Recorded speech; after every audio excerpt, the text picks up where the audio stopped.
Tonight's story is kind of like the Salem witch trials and the Hatfields and McCoys all rolled up into one. Now, I'm talking about the Witch of Blue Ridge.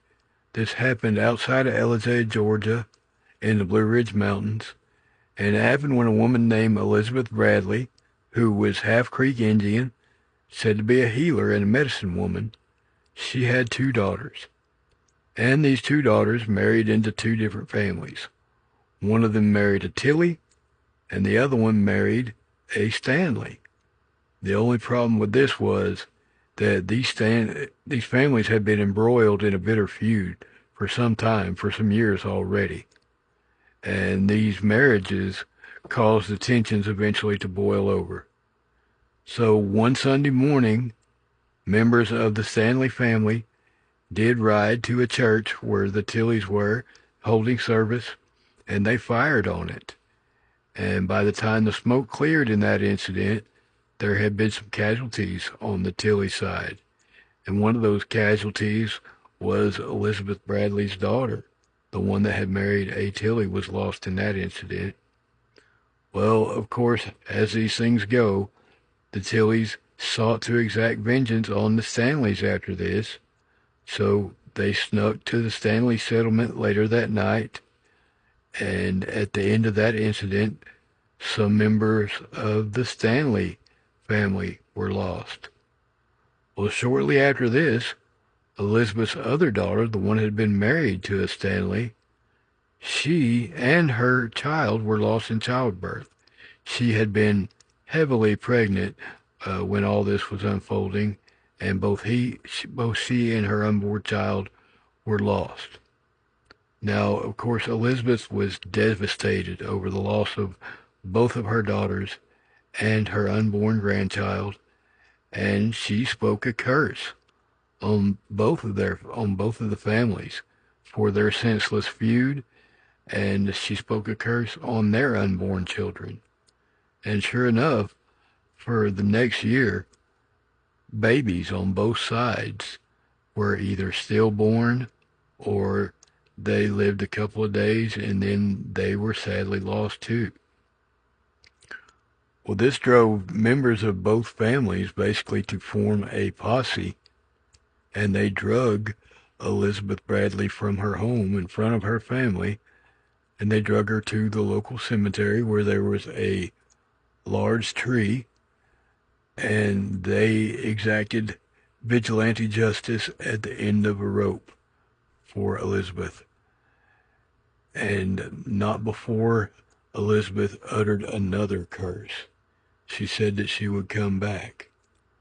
And oddly enough, babies on both sides were still being lost.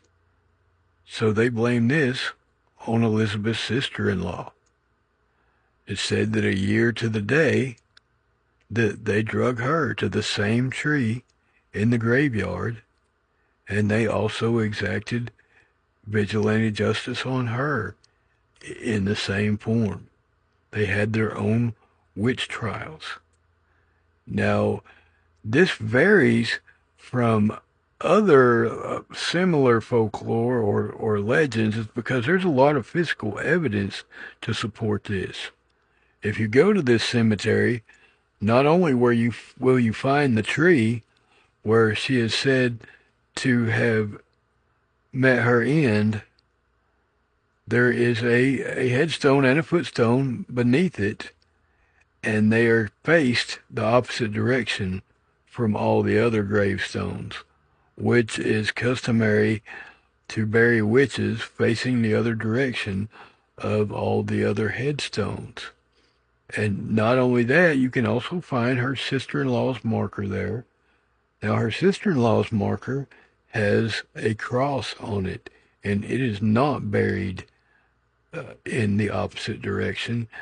It's not oriented in the opposite direction. It's actually got a cross on it, and it's oriented the same way all the others are.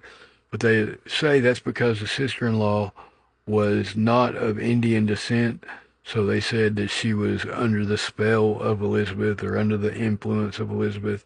So she got a proper Christian burial.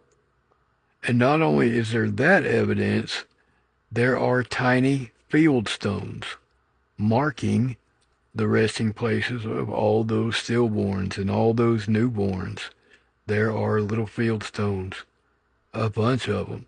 Now, I'm not going to name the exact name of the establishment because there has been vandalism and it is private property, so I'm just not going to get anyone in trouble. But you can read up about this.